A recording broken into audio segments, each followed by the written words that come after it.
The Murdershelf Book Club contains disturbing content related to real-life crimes. Listener discretion is advised. Darkcast Network. Welcome to the dark side of podcasting. There is no way to effectively describe what it's like to dismantle a human body. It's nothing like surgery. It's more like an intellectualized version of what goes on in a slaughterhouse. And everyone with a sharp object has a graduate degree. The sight of mangled bodies, the texture of fractured bones, and the smell of bone dust generated from the strike or saw as the skull is opened are all impressions that will remain with me for the rest of my life.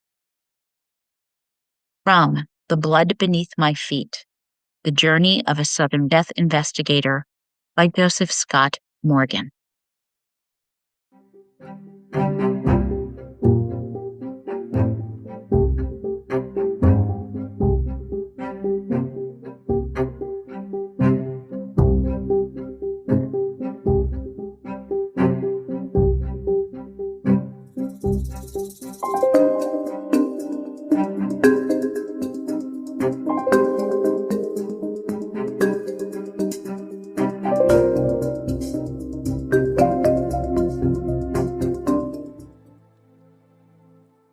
Welcome to the Murdershelf Book Club podcast. I am your host, Jill. Well, it has been a busy April and May, and I am flying to CrimeCon today. I am going to try, so watch for my live feeds on Patreon. I did say try. I'm going to do my best here. And my posts on Facebook, X, Instagram. I am so excited, all of this anticipation, reconnecting and meeting all of you. It means so much to me. And our meetup is May 28th, Caesar Palace Lobby Bar, 10 p.m. local time. So I will see you in Las Vegas. You can find me in Expo Hall. So good travels to all of you as well. Hey, download one of my trilogies and save on the airline Wi-Fi. Okay, see you soon. And do I have a wonderful surprise for you today? I am blending true crime podcasts. My friend, Joseph Scott Morgan, is here with us. And if you're not familiar, if you're the three people on the planet that are not familiar with Joseph Scott Morgan, he is the incredibly popular co-host of Body Bags, a major true crime podcast produced by Crime Online and iHeart Podcasts. Now, his podcast explores the science of death through the lens of applied forensics. He co-hosts with Dave Mack, a respected veteran crime reporter and investigative journalist, and together they elevate the typical true crime storytelling format. They offer a deeper understanding of autopsies and the gruesome crime scenes filled with blood and maggots and all of that. Well, I love Body Bags, and you will too if you don't already. I am incredibly proud of this man and his accomplishments. Joe Scott Morgan is kind-hearted and never takes anyone for granted. He is always willing to extend his hand in friendship and provide assistance to those in need.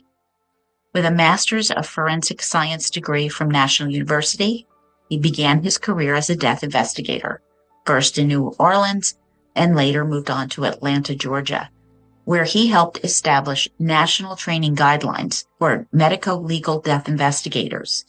To this day, Joseph Scott Morgan is one of the fewer than 200 people nationwide who have attained fellowship status through the American Board of Medico-Legal Death Investigation. After 17 years in this field, Joseph was diagnosed with severe PTSD and retired early.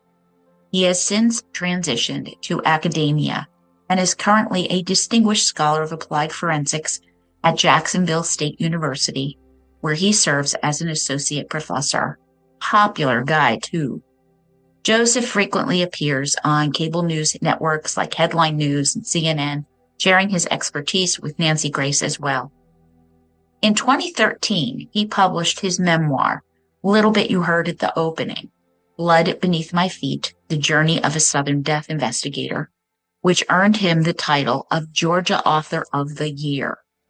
I have read Joseph's book several times now, and I know you might be surprised to hear this, but it is incredibly raw, truly, truly raw, gut-wrenching.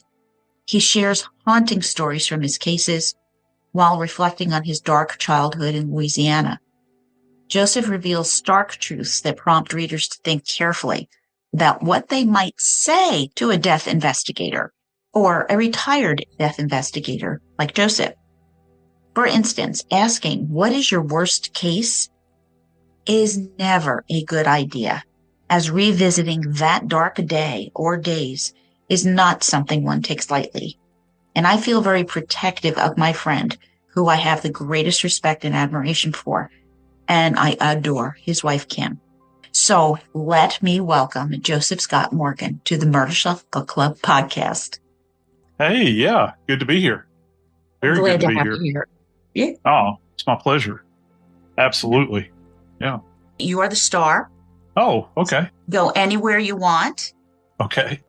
I try to remain honest and truthful and, give you my perspective on things and, kind of go down that road, particularly when it comes to reading. And so for me, because I take a different view of reading than everybody else. So as you can imagine. Tell me. So, yeah. Well, in my world of reading, I rarely do, if any, pleasure reading at all. And that's kind of I guess it's kind of a shame because I did it one time and I am a writer. Many years ago, I wrote my memoir, Blood Beneath My Feet, and met with great success. I won Georgia Author of the Year in, I think it was 2013 or 12. 13. And I derived as much pleasure from the fact that award was the first award that Pat Conroy won, the author of Prince of Tides and two of my favorite books, Lords of Discipline and The Great Santini, that had big impacts on me as a child because my life kind of paralleled the lead character in The Great Santini, the boy. And so I, Mr. Pat, as he became known to me, had a big impact on me. As a matter of fact, a great story for those that have familiarity with writings of Pat Conroy. He is a true Southern gem. And as you can imagine, a big fan of Southern writers. I consider myself to be one. We have a long lineage of being storytellers, I think, since we were little, and particularly those of us from the rural South, growing up with grandmas and grandpas that just loved to sit around and talk out in the heat, because the house is too hot. So you sit around and you would chat. Well, I remember reading in your book, you were talking about how you do not have mothers, you have mamas. Yeah, we do. And it's much more, I don't know, for us, it's a term of respect, that we carry on and, throughout our lives. We never cease having a mama. For me, at least. I can't speak to any other region of the country because I ain't from them parts. I'm only from, because I did an interview with some reporter many years ago that was from like the Times or the New Yorker. I can't remember. My book had been written up and there was a review that had been done at the time. And, she asked me, she was like, well, why do you write? Why have you entitled, because the subtitle is Blood Beneath My Feet, The Journey of a Southern Death Investigator. And it's kind of an obvious, it seemed obvious to me, she said, why a Southern death investigator? And I said, it's all I've ever known.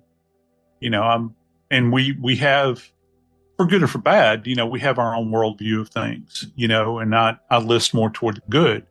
Our ways are not necessarily everybody else's ways. Our language is not the same.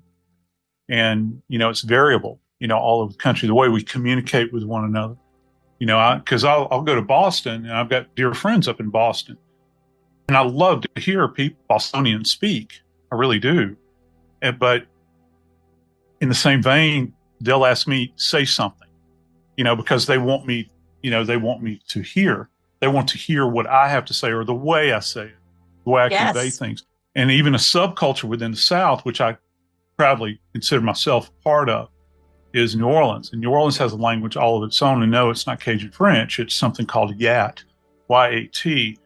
And if you didn't know it, you would think that these people are from Brooklyn when they speak. And that's got a long lineage, a long history.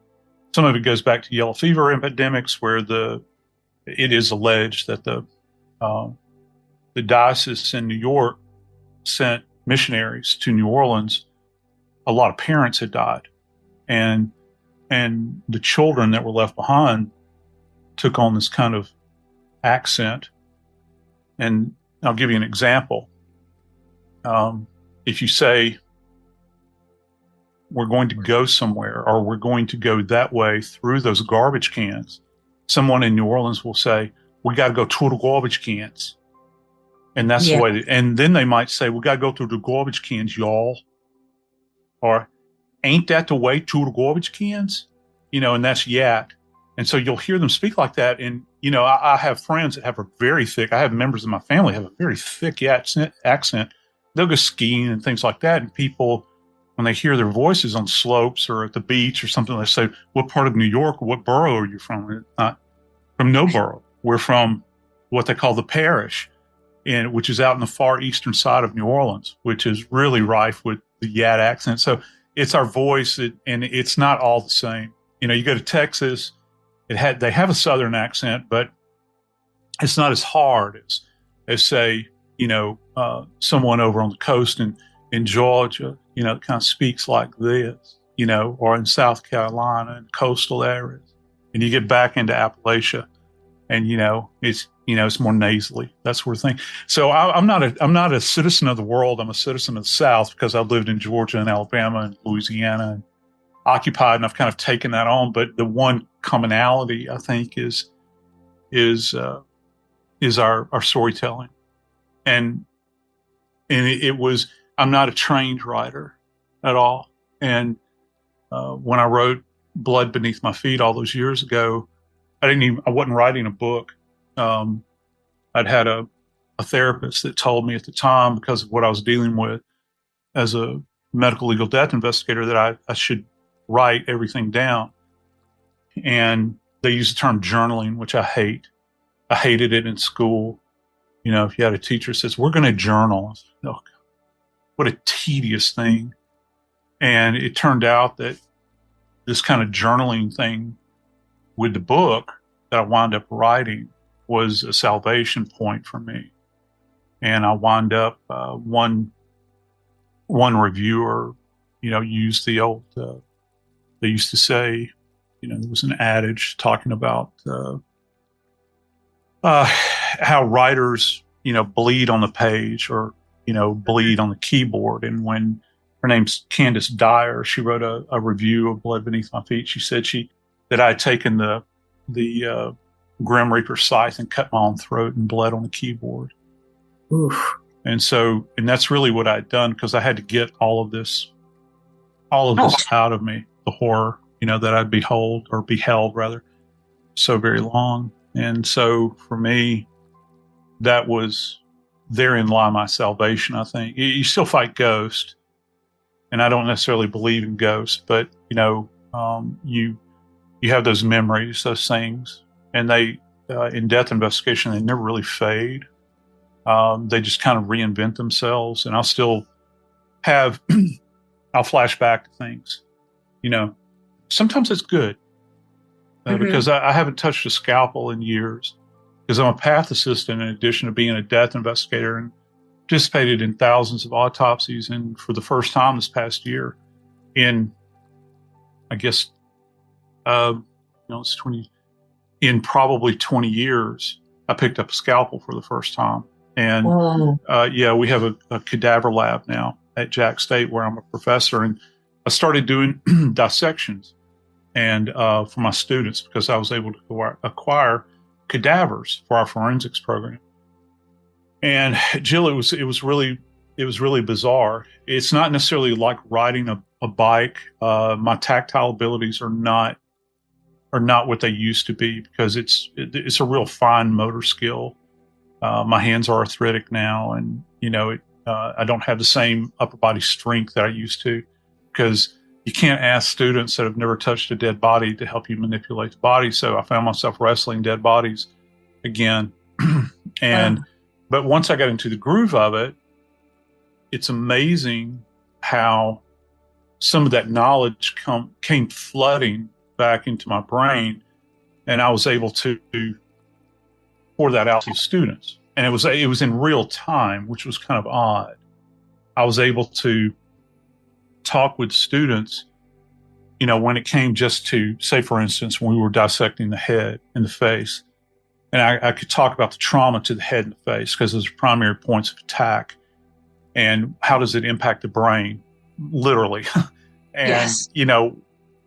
What are we looking for within the cranial vault? What are we looking for, with the sulci and the gyri, which make up the kind of squiggly composition of the brain that you see, the left and the right hemisphere, the brain stem where the autonomic nervous system stems out of, and all the optical nerves, where are their roots, how does shaken baby syndrome, or what's the theory of shaken baby syndrome, just observing, even the floor of the skull, and that just those moments in time, it's kind of interesting to me how, even though I'd separated myself greatly from that period of time in my life, that knowledge, as I began to apply my hand, much like you do to a pad of paper when you begin to write something, as I began to apply my hand holding a scalpel or a pair of scissors or a pair of, we call them pickups, not tweezers, forceps,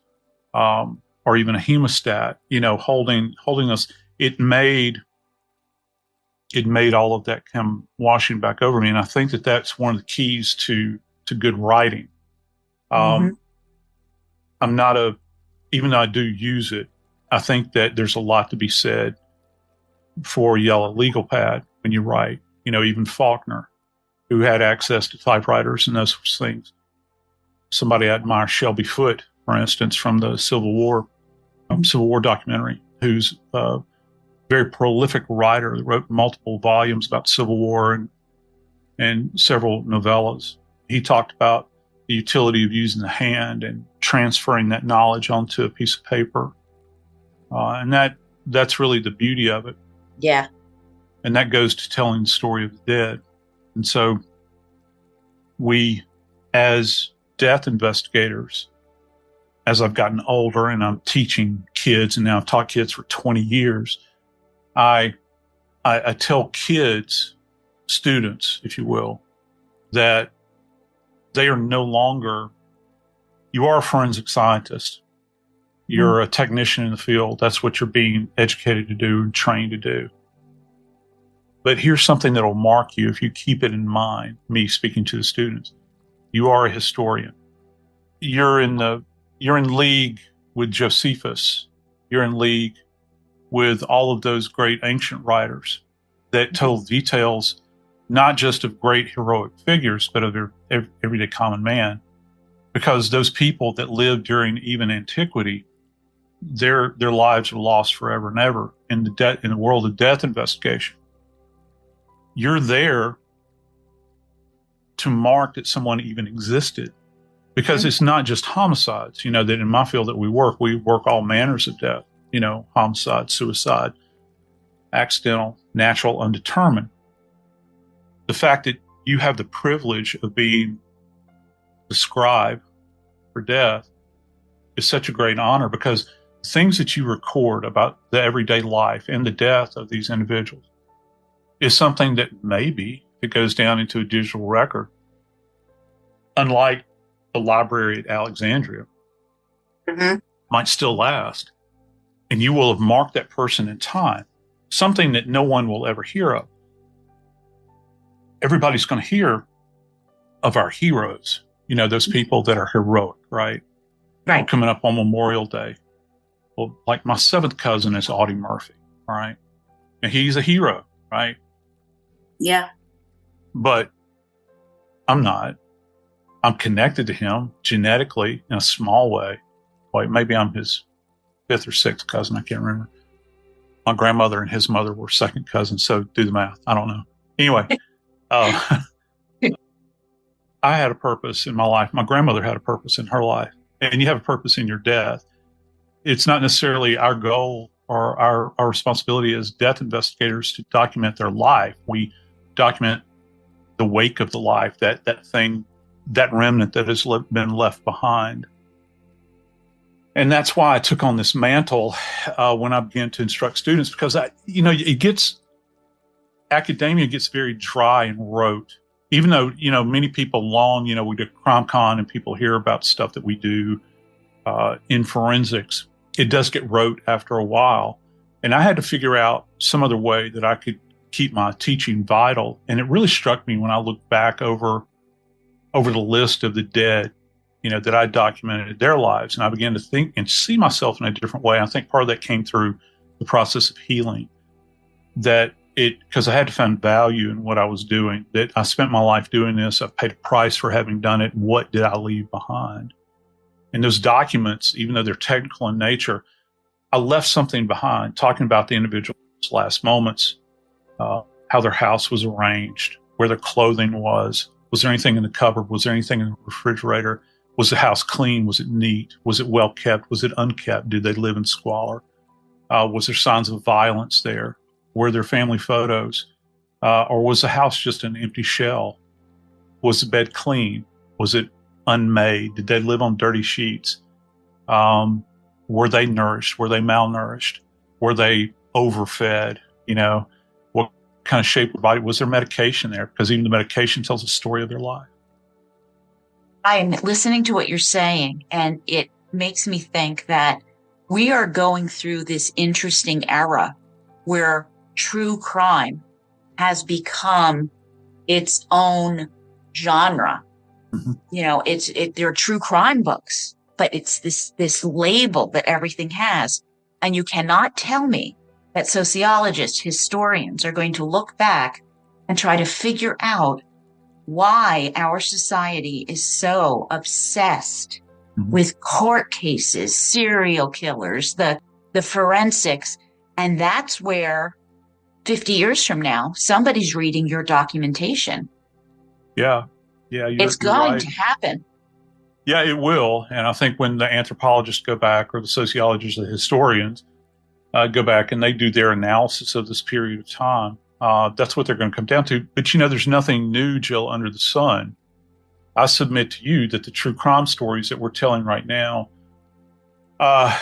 maybe they're spiced up with a bit more detail. Maybe there's not as much mystery to them as, say, when we sat around campfires, kids, and told ghost stories. Those things that were fearful to us back then, those things are still fearful, right? Mm-hmm. They're still fearful. But true crime, that's our modern ghost story.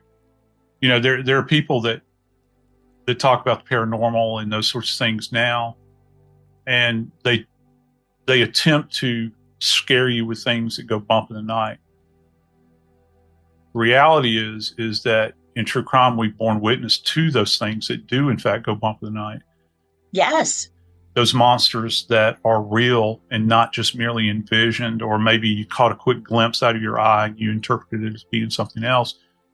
We've borne witness to entire families wiped out in one space in a 1,200 square foot home, and you have to step over the bodies and you slip in their blood and you pull a groin muscle, and you're laying next to the body of a 12-year-old who's been shot 3 times, and you roll over in your Tyvek suit. You've got blood all over you, and it came from that kid. That happened to me.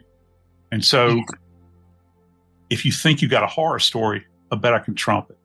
So that's the way I've always envisioned it, because, there are so many people over the years, they think that because I have this association with the dead, that everywhere I turn, I see a ghost. And I've never had that happen for me. There is haunting for me. It's in my brain. It's in the stories, the things that have happened. I think places are haunted. I've gone into spaces and it feels like a place of evil. And I remember talking to a person out of Long Island a number of years ago. And they were very young when the Amityville case happened, the Lutz family. Mm-hmm. And which to my estimation is all fabrication. The DeFeo family. That was very real. That's a horror story. Yes. That, again, you might think the walls are bleeding. You might think there are flies everywhere. You might think that the portal of hell is in the basement.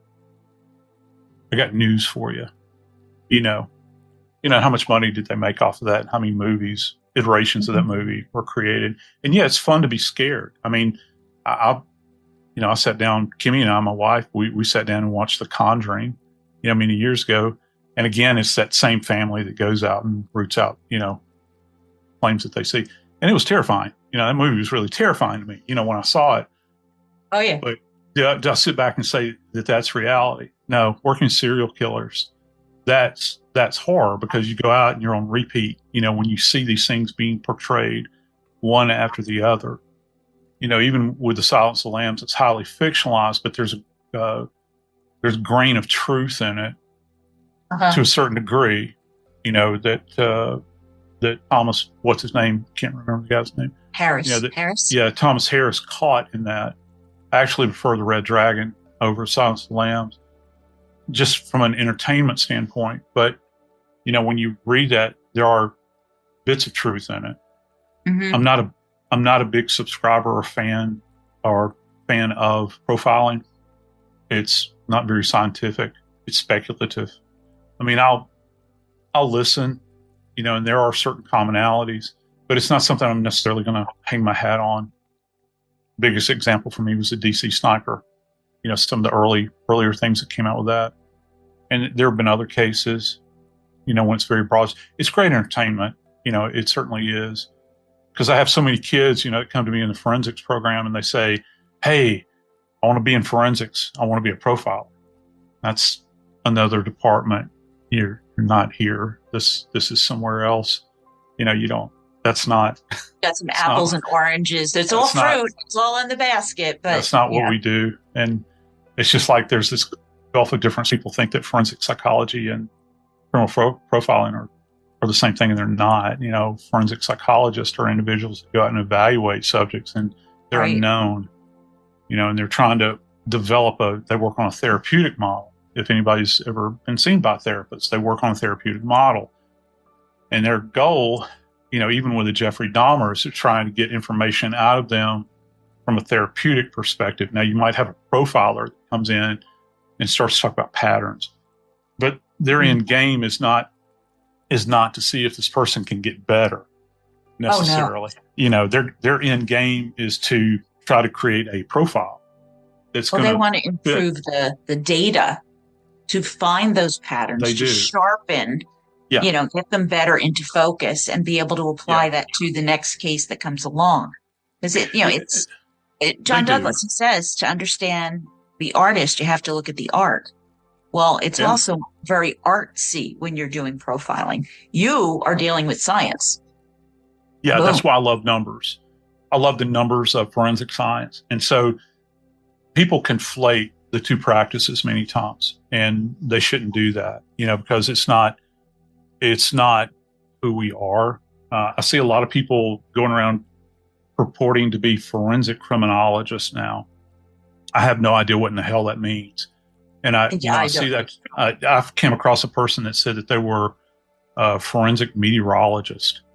I've come across everybody. They'll take the word forensic and put it as the lead in to whatever title they are. Forensic chef. Yeah, exactly. There you go.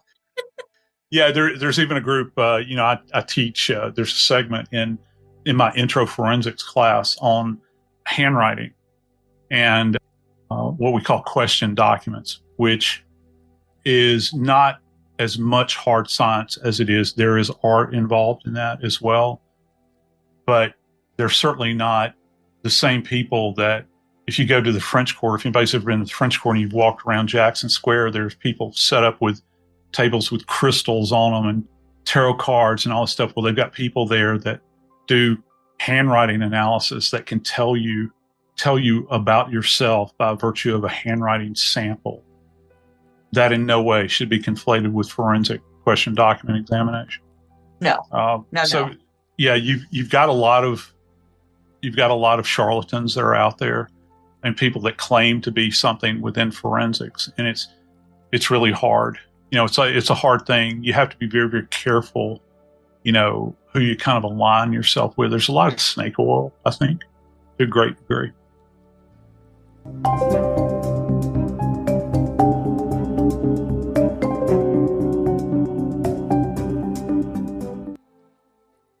There's so many people out there with shaky motivation on things. Mm-hmm. It's really staggering. And if you have a vulnerable person who was injured themselves, who lost a loved one, whatever, they can get sucked into that vortex. And it's really horribly unfortunate. Yeah. And I have a lot of people referred to me, either at the university, in my position at the university, and I'll get messages too, because people see me on television. There are a lot of people out there that they won't help. Mm-hmm. They're brokenhearted because the authorities, for whatever reason, have not offered, either by virtue of the fact that it's lack of knowledge or it's lack of evidence, or for that particular jurisdiction, the case has gone cold, and they'll come to those of us that are in forensics or teaching forensics, and they'll say, "Can you help me with the case?" I've even seen this. I was just telling somebody the other day that my first visit to CrimeCon, Kim and I act as crowd wranglers for Nancy. So what we do is, she gets these long lines of people that come in, and they want her time, and people, and she gives it. Nancy, oh boy, she does, and she is very protective of fans. I've got a great story about that I'll tell in just a second, but I knew I was in a different realm when the first CrimeCon I went to, which I think was the second one that was ever held. Me too, Nancy was going to be there. Yeah, it was Nashville, and she invited us. Nancy did, and I was going to be on a couple of her panels. This is back when Nancy still did panels in individual rooms instead of the big ballroom kind of thing that she does exclusively now. And I remember Kimmy and I working the line, and Jill, I looked down the line, and there were people always have Nancy's books. I've seen people with her entire catalog, and they brought these things in, and they're carrying them. Walking in. They want Nancy to sign them. They want to get a picture, and she does it. She does. But there were people that were standing on that same line that had stacks and stacks of folders. Case files, yeah. And this is before cold case became like a huge thing. And they would have tears in their eyes, and they would, "You're Joe Scott. I hear you. I've heard your voice." This is before I was really on TV a lot. "Can you please help me? Can you please ask Nancy to help me?" And, you feel like you're kind of the last resort. They just, God, I'm not trying to be disrespectful for saying this, but they've lost all hope. It's like, they kind of want Nancy's shadow to pass over it, that in some way there's going to be healing with that. I have to tell you, I have received those emails as well. Mm-hmm. And I'm like, you're Joseph Scott Morgan. Mm. I'm Jill. I read books. Yeah. So, by the time they get to me, you feel the weight of the world, because what can I possibly say? So I listen. Yeah, that's really all you can do. And sometimes they just want people to listen to them. I had a case where I had a young man that, I've told this story many times, but it bears repeating. I had this young man, working for an ME. You cover all manners of death, as I've said. And I had a young man that had taken his own life. And I notified his dad. Matter of fact, his dad came out to the scene. The kid had accomplished this going outside of his own high school and going into a row of bushes, real thick. He wasn't found for weeks. And we contacted his dad. We had a driver's license shown up. And I made contact with the dad, and I spoke with him out there. And of course, he was just devastated as an understatement. I don't have an adjective to describe it. And for the remainder of my career in Atlanta, when I was on the third watch, which was night shift, 11 to 7 or 10:30 to 6:30, he would call at least once a month drunk. And it really irritated me, put me off to begin with. And then I had that moment in time where it's like, you're a real jerk. You've made a connection with this man. He doesn't, he and his wife had divorced, as which happens many times with the death of a child. He had nobody else except a bottle. What's it going to cost me? I can't do anything about it. Just like cold cases, that are out there. I mean, if I could, I'd wave a wand. We're starting to develop wands like Othram. Right. But I don't have a wand to deal with everything that's out there. It's like spitting in the ocean. Doesn't do much to raise water level. But he just wanted somebody to talk to. It's not going to cost me anything. And by the end, I stopped feeling bitter, and I start trying to help him in my own little way to heal. And you never know whose life you're going to impact in that way. You never know, because you don't know who else they have. They might not have anybody at all, just like this gentleman. And there are thousands and thousands and thousands of stories out there like that. Yeah. It sounds like you were the last person who did something for his son.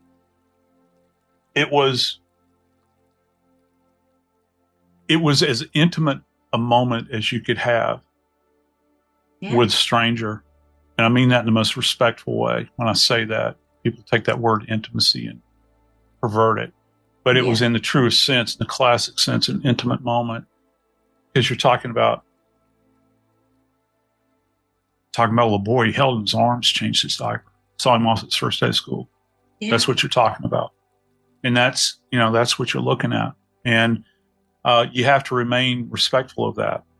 Mm-hmm. But it's a dangerous thing for investigators, death investigators in particular, because I'm truly one of the people, if folks out there have ever heard the term a love bank, I believe in a love bank, and I believe that your love bank is your love bank, and you have limited capital within that bank, and you're still a human being. Okay. So, when I was a young man and I didn't really know how to respond to people when I'd notify them, and I've notified a couple of thousand people in person about deaths, and you're inclined to want to hug and to comfort because you don't know how else to respond. Sometimes being quiet and giving distance is the appropriate way to respond. Because even after you've hugged and you've gone on, there'll still be that darkness and grief. You haven't added anything to the equation.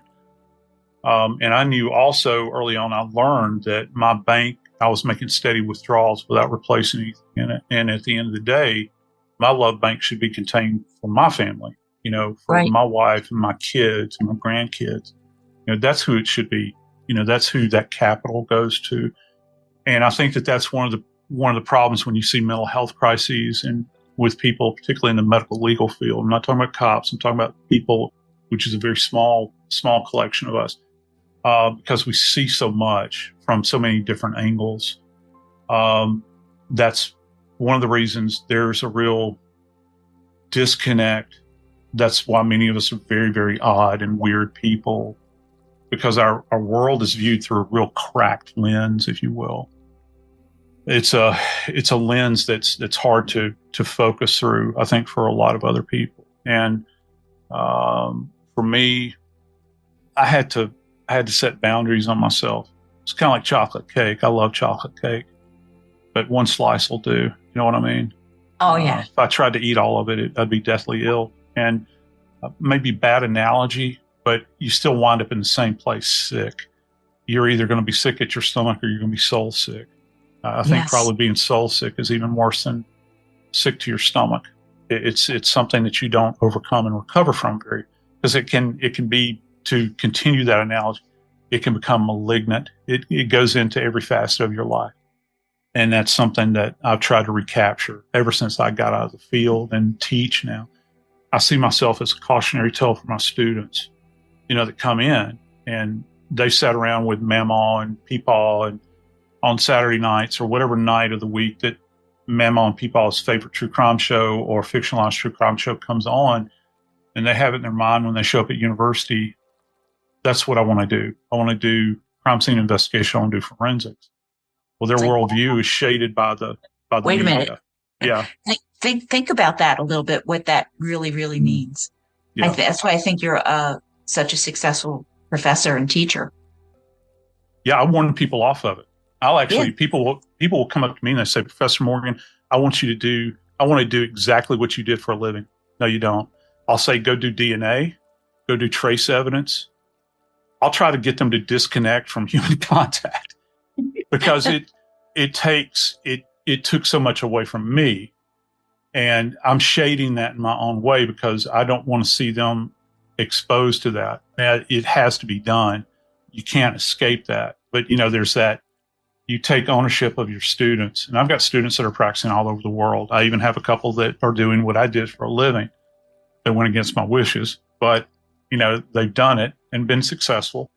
But I feel as I'm doing them a disservice if I don't warn them to make them aware of it. Yeah. Because I've seen what has happened. I saw what happened to me. I've seen what has happened to friends. And I saw how administrators treated people that were in their charge. In major offices, when you had people that were really thinking about even doing things like harming themselves, and they offer no help. When I had my mental break, Kimmy was pregnant with our son, and not Noah, but our son that passed on, Isaac, and I was infantile. I could barely speak, shaking all the time, terrified of people, terrified of death. And she spoke to the people at the county where I was employed in Atlanta and about disability. The lady said, "Oh, he's been diagnosed with PTSD. You'll never get disability for that. Too many people can fake it." Oh my God. And I was out of my ear. I was without a job, after having done all kinds of national things like national standards. And I was left, abandoned, me and my pregnant wife. And I had to go back to work. And so that's how I got into academia. God's grace, I was able to find a position where I got to actually start a forensics program at my first university where I was. But yeah, you have, because death for most people is not reality. It's not part of their reality. They can't really envision it. They may have had a couple of people in their family die. They may have had a knock at the door or a phone call. They may have been to the nursing home. They may have been in the hospital or the emergency room. But to do it day after day after day after day after day after day after day for 20 years, and you see it, humans were not meant to do that. And so there's that great, I think, disconnect. And it was time. Some of and people have said it much better than I ever could. There's, I think, the most intelligent among us, the most graceful among us are those that understand when it's time to get it from the table and leave the room. And it was my time, at that particular, and it will be my time to exit academia at some point in time as well. Because it's just time for you to go on. I think that applies in a lot of professions, right? We've all come across those people. You've been here for a while. Yep. Maybe it's time for a fresh start. I didn't want to be the person that's like, I wish this guy would leave. Yes. You don't want to be that guy. And I never wanted to be that guy. But, life has a funny way of putting roadblocks in and some people are hard-headed like me. You got to go in the back of an ambulance instead of out on your own power. Yeah. I was going to say your time was probably a year or two before you started shaking and all of that, but you were, let's face it, you're being responsible. Your wife, family's coming along. You've got all this going on.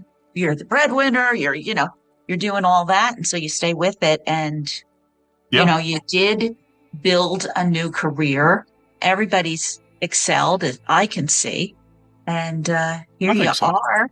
And I love everything that you've said, but I have one burning question that maybe it's out there and I just have not latched onto it. Where did body bags come from? Kim. I knew you were going to say Kim. That was going to be my prediction. I wish I wrote it down. It was me. It was myself, Kim, Nancy Grace, and one other person with Red Seat Ventures. We were at CrimeCon, and they had been after me to start a podcast anyway. Nancy's always after me about writing a new book. I don't have time to write a book. Yeah. You know, she always gets on when are you going to write your next book? I don't have that kind of time. You know, I've still got a full-time job as a college professor. You know? Yeah. But I knew that there was something there because at the time, at least I was told I was going to be the first forensic scientist that would have a standalone podcast. I think there's been, you know, certainly others that have come after me. And maybe there were a few before, I don't know. But, you know, I've attained some measure of success in my world. And the reason I did that and the reason behind the term body bags, and some people have found it grotesque. I can't understand that because body bags are part and parcel. They're one of the tools that we use in that thing that people want to hear so much about, and that's death. But in our vehicles, one of the ways you measure how busy you are is depletion of body bags. And for every body bag that goes out of the back door of the vehicle, that's a story. Yeah. Every single bag is representative of a human being that you go out to a scene and you work that case, and that body is placed into a body bag and conveyed by a driver that goes out and picks up the body, somebody that's employed by the medical examiner's office. And you know, as the investigator, assist putting the body in the body bag. You zip it up. We have locks that go on the bag that are wax. They're sealed, kind of like if you've ever seen the back of an 18-wheeler that has that pressed tag that has a number on it, it's the same principle. It's chain of custody. It's the evidence has a number on it. And when the forensic pathologist clips that little red tag that has a number, they make a note of the number and they note that they've clipped it. And that means that everything contained in that body, which is the primary piece of evidence in any death investigation, the body, it's been secured. And so that bag is emblematic of a life having been, in the past tense, been lived. And then what you're going to do with that body now to tell the story of the living through the dead. And so that was the genesis of body bags. And it's not a body bag, it's body bags, plural. Right now, we're headed toward the 600th episode of Body Bags. And next week, we've been on YouTube now for about 8 weeks or 9 weeks. We've got about 12,000 subscribers. And next week, we're finally going to video. We've already got them in the can. So I'll make that announcement right here for the first time. It will launch. It will launch next week, the week of CrimeCon. So, you know, you'll see me in all of my glory. It's not an easy undertaking because we do 3 episodes per week. And so it is a grind. You feel like you're in the story Rumpelstiltskin sometime. You know, you're spinning straw into gold. I think a lot of podcasters know that. Oh, yeah. And trying to find the content. But the one theme that runs through mine that makes it kind of simple for me, I will talk about backstories. I will talk about familial relationships, but my primary focus is the science. You know, I try to, because, you know, not everybody has been blessed and has had the opportunities that I've had. Not everybody gets to go to graduate school for forensic science. Not everybody gets to go to autopsies. Not everybody gets to go out on a death scene. Not everybody gets to talk to families or interview families. Not everybody gets to go to court. I've been fortunate in those things that I've done throughout my life that a lot of other people sit and watch television shows and say, gee whiz, I wish I could do that. Yeah. Well, the way I can't take you to a crime scene. I can't take you to a death scene. I can't take you to an autopsy. But just like my students, I can give you a bit of the knowledge that I have and pass that on to you. So with each case, whether it's adjudicated or non-adjudicated, it's a history case, which I got to get back to doing more of those. Those are some of my favorites. Julius Caesar. Julius Caesar. Yeah, it's one of my favorites. There's some nugget of learning comes out of that for everybody because there's a lot of confusion in the media. You know, we talked about that just a moment ago. A lot of confusion in the media about facts and details and those sorts of things.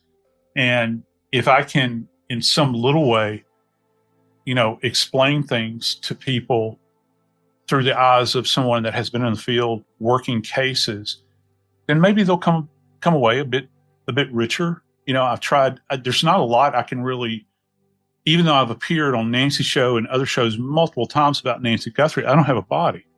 So, but I will go in there and talk about the forensics relative. And the big thing that I deal with is the blood deposition on the front porch, what my opinions are about that, and also about her her physical health, what were her limitations, her capabilities, being only partially ambulatory, medications, those sorts of things. I've talked about the pacemaker a little bit.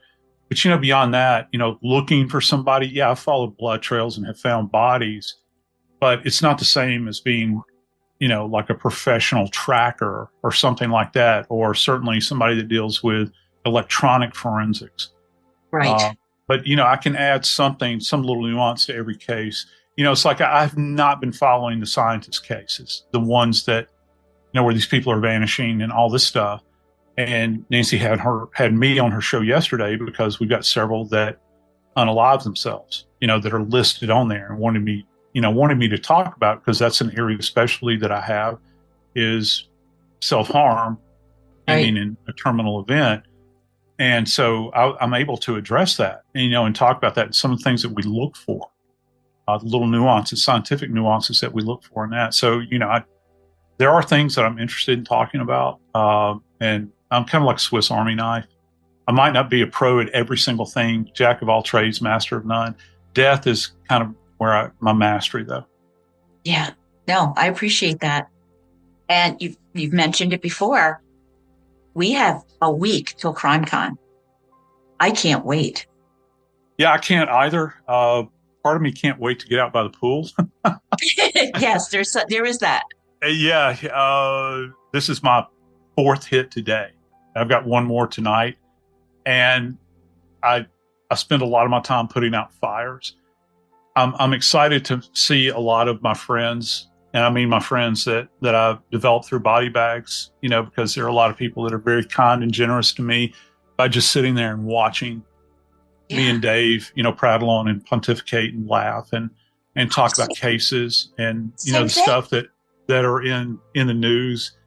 And that's fun. And a lot of my colleagues, I think about my buddy Jesse Weber. I'm on his show a lot. And I get to see Vinny Politan, who's one of my pals, and everybody else on a variety of the different platforms, and hang out with them and kind of talk shop and probably plan for some things that are happening in the future.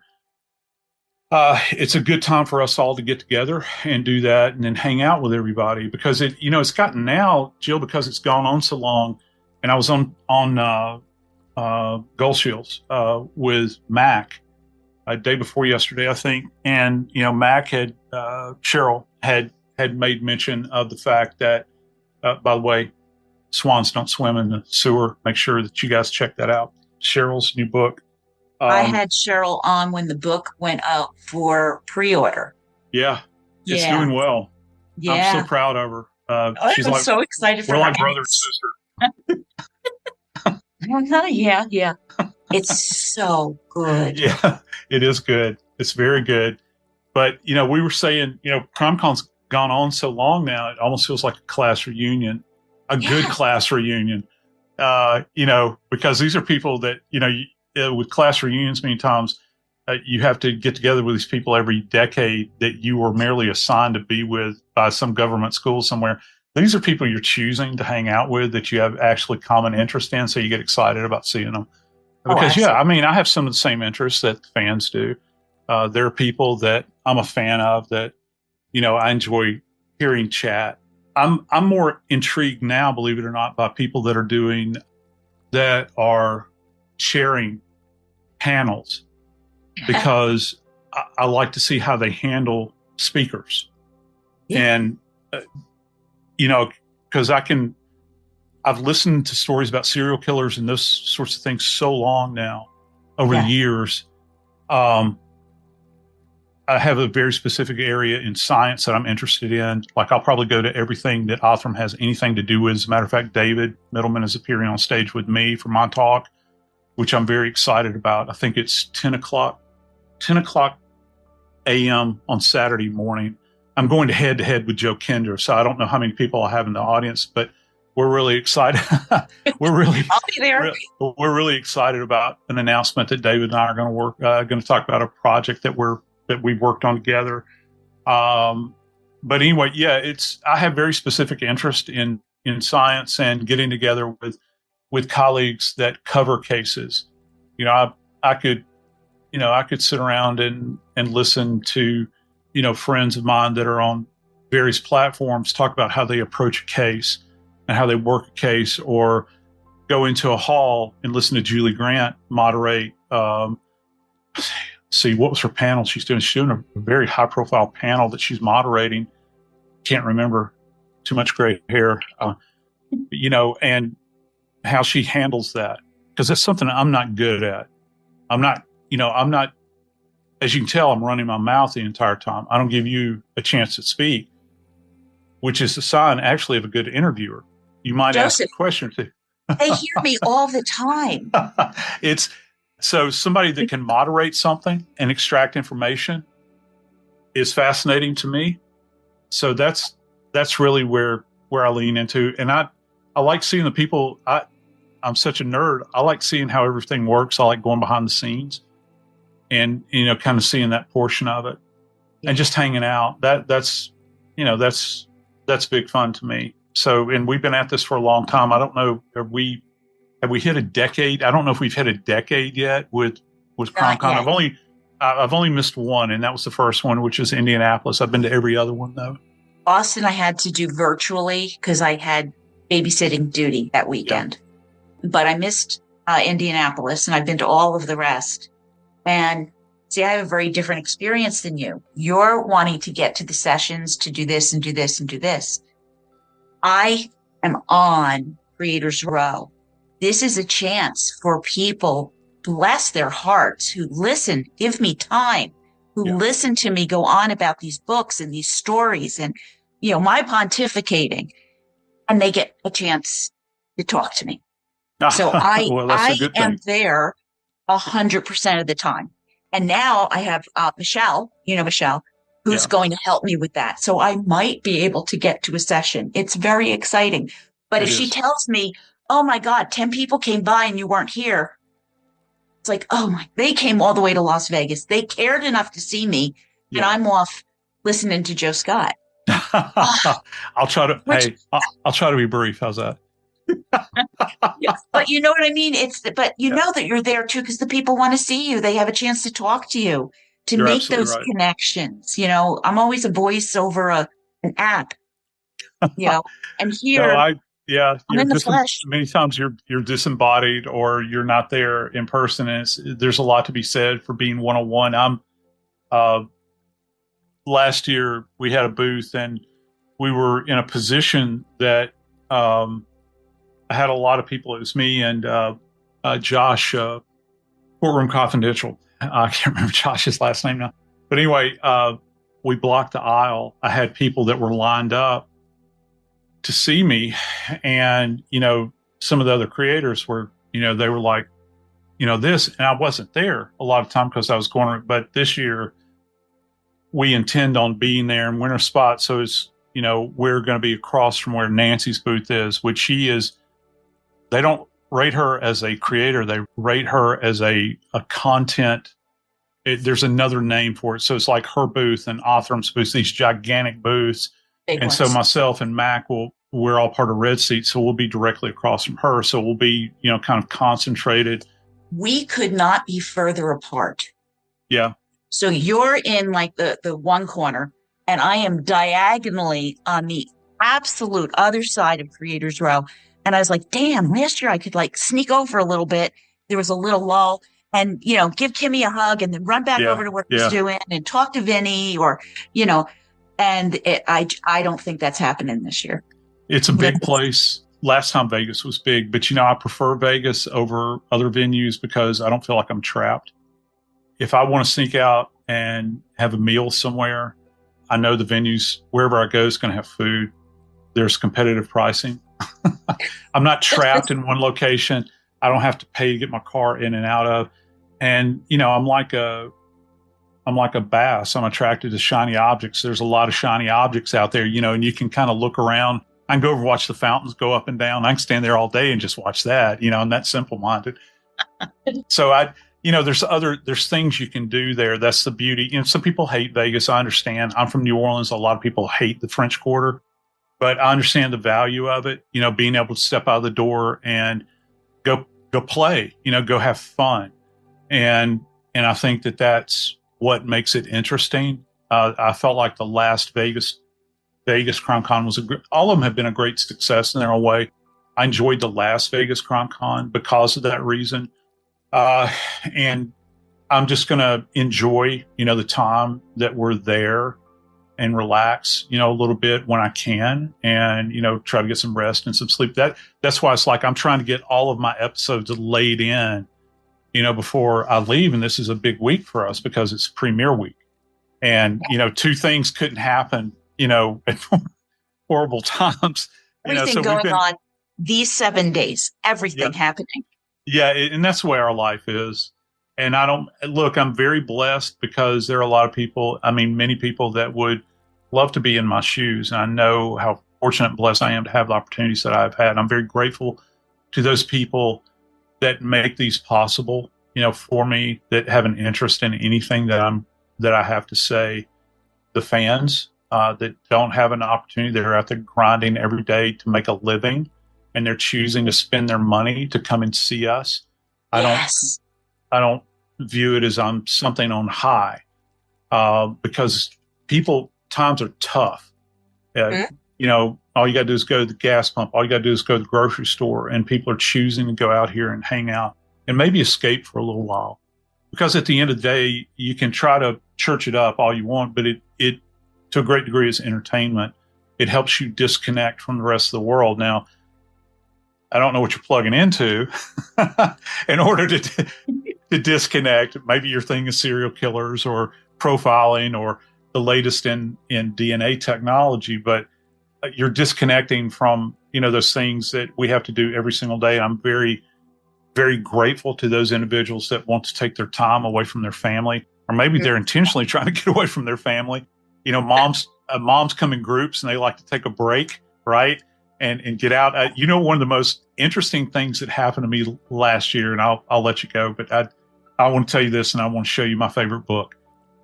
I was teaching a session on the postmortem interval, which is how do death investigators actually go about determining how long someone has been dead. I did an hour, 55-minute long session on that.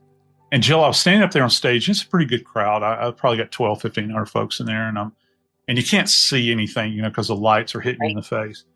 And so I'm up there on stage, and I'm trying to get the crowd into it, and they're listening to what I'm saying and all that sort of stuff. And I happened to look down the front row, and there were like 8 ladies sitting on the front row. It's not unusual for CrimeCon. I'd say that probably the largest percentage of attendees are probably female. Absolutely.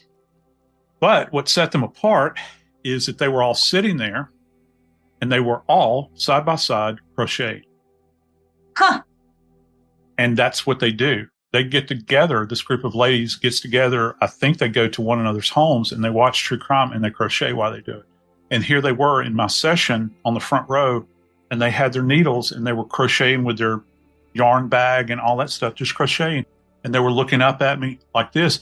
And it was kind of like a watch fob with hypnotics. I was just kind of going back and forth like this. And I was like, wow, what's going on? And I had to, at the end of the session, I had to bend over in the footlights and say, hey, y'all come here. I want to get my picture made with you. Because normally I don't do that sort of thing. I was like, I know y'all were listening. What are you doing? They're like, oh, we get together and crochet while we listen to true crime or watch true crime on television. I was fascinated by it. It was one of those little moments in time, where it's like, wow, this is really an interesting thing. And, what do I know? I mean, I don't know what people do at home while they're doing that. I don't want to know, but it was just like, in my living room in time. And I bore witness to that. And I was absolutely fascinated by it. So, but look, I've got to go, but I wanted to share the book in my life that has had the biggest impact on me as a medical legal death investigator. It's not for the faint of heart, and it is not light reading. The book that I'm about to show you was actually written, the first edition was written in 1966. It's in the 5th edition now. And the 2 people that wrote it initially were Dr. Werner Spitz, who was the chief medical examiner for Detroit, and Dr. Russell Fisher from Baltimore. So the name of the book in In our world, it's simply referred to as Spitz and Fisher, Spitz and Fisher. But the official name is Medical Legal Investigation of Death, Guidelines for the Application of Pathology to Crime Investigation. This is the third edition. I've got all 6 editions, but I wanted everybody to kind of see that. Hold that up a second. I'm going to screenshot it. Yeah, sure. Let me scoot it over here. Right there. Okay, I got it. So this book had the biggest influence on me, and it was given to me. It was actually a second edition that was given to me by my mentor, who's now passed on. And he said, read a chapter every day. And I think at this point, I think I may have read this thing through 12 times over the course of my career. And it is every bit of knowledge, and it's written for not medical students, but graduate medical students. So if you're in a forensic pathology program where you're learning to be an actual forensic pathologist, this is the book that you would need. And so it's all black and white, but the illustrations in it are some of the most ghastly things you've ever seen. It considers every manner and mode and cause of death, pretty much. Causes of death are limitless, but it touches on a lot of them. It talks about toxicology, postmortem interval, any kind of trauma you can pretty much imagine. And I find that if I return to it, it's the wellspring for all knowledge that I have. It gives me an idea. It keeps me rooted in those things that just at a baseline that I need to keep and reflect upon, not necessarily as a practitioner because I no longer am, but as a font of education and study myself, where I'm passing this on to the next generation. So anybody that, if we have burgeoning writers that are in the audience, I would highly recommend this book, more so than any other book that's out there. Now, you might need to get a medical, what they call a medical cyclopedia. I'm thinking Taber's, Taber, to interpret some of the words. But you know what? With every word that you define and that you learn, I'm self-taught, it increases your knowledge exponentially because you go back and read it and it contextualizes for it. So you get a medical dictionary or medical cyclopedias. It's not encyclopedia, but cyclopedias to be called. And you have that on your shelf and you just read the first chapter and work your way through it and absorb in some language you don't understand. But if you're bright enough to read anything, you're bright enough to learn this. There are no stupid people in the world. They're just uneducated people. You have to be willing to learn, just like I was. And if you go through it and you learn it, commit it to memory, it's going to help you. It'll help you understand things that you see on television. It'll help you, or cases that you're interested in, or if you're going to be a writer, or maybe there's people out there that are thinking about going to school and they want to become forensic scientists, or maybe think about doing what I did for a living for so many years. It'll either turn you on or put you off. One of the two things. But yeah, Spitz and Fisher. So to give you a frame of reference, Dr. Spitz, for those of you that remember watching the CBS special about the Jean Bonnet case, where they had all the people that gathered together, the so-called experts that talked about the flashlight, and CBS got sued for like $700 million. I won't say by whom. You can imagine yourself. Dr. Spitz, who's the author, was the elderly gentleman that was on that program. He was the forensic pathologist that was there. And Russell Fisher was from Baltimore. Again, they're in the pantheon up there with Cyril Wecht and a lot of the other ones, that we highly regard, Bodden, and many others that I can name. One of my mentors, Dr. William Eckert, who is the man that I learned the most from, that was in that same generation that came out of New York. There is a pantheon of these people. They're fading away very fast. Dr. Spitz has passed on. Russell's passed on. Of course, my friend Dr. Cyril Wecht has passed on now. Michael Bodden's still with us. So many of them have gone now. But it's that generation that actually did the true advancement in education and learning. And this is the seed corn for it. So I recommend this book highly. 5 stars. Absolutely. I will make sure this gets out. People take advantage of it. You are hearing it from Joe Scott Morgan himself. Joseph, I can't thank you enough. This has been so much fun. Of course, Jill. It was easy for me. I just had to sit back and listen. Well, it's my great pleasure. And great thanks to all of your fans out there. I wish you all a lot of health and happiness. And life, just remember life is very, very short. That sounds rote, but trust it coming from a guy that measures the length of life by those that have died. Life is very short. You never know what's waiting for you around the corner. All we have to do is look at Kyle Busch, right? That's in the news right now, 41 years old. And life is like a vapor. So enjoy it, drink to the fullest, enjoy one another, love one another, be kind to one another. And I'll see you at CrimeCon next week. I can't wait. And send my love to Kimmy. I sure will. And everybody else. All right. I will see you then. Thank you. Yep.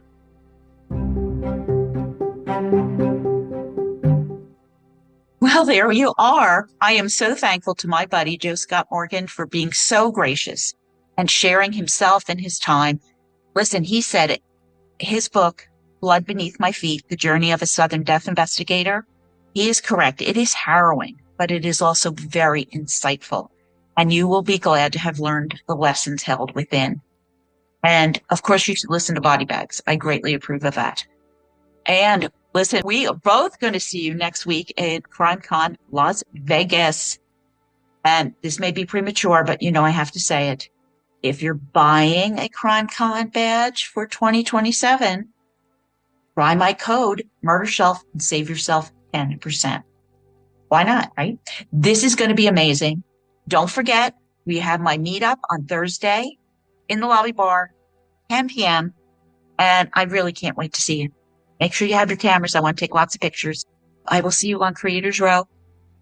I truly appreciate you joining me on this journey through some of the best true crime books. And if you enjoy the podcast, please share it and leave a 5-star review. You can contact me at Jill@murdershelfbookclub.com or connect with me on X, Facebook, Instagram, LinkedIn, and YouTube. You can always join my Patreon for $2 a month. And if you really, really love me, $4 a month. And help me pick the next book I will feature on the podcast. And my next episode will be out shortly. I see you as you hear me.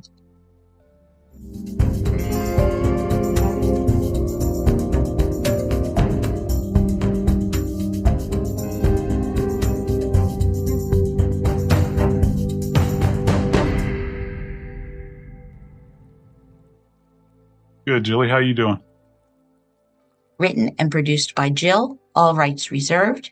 Music, The Pewter Elephant by Blue Dot Sessions.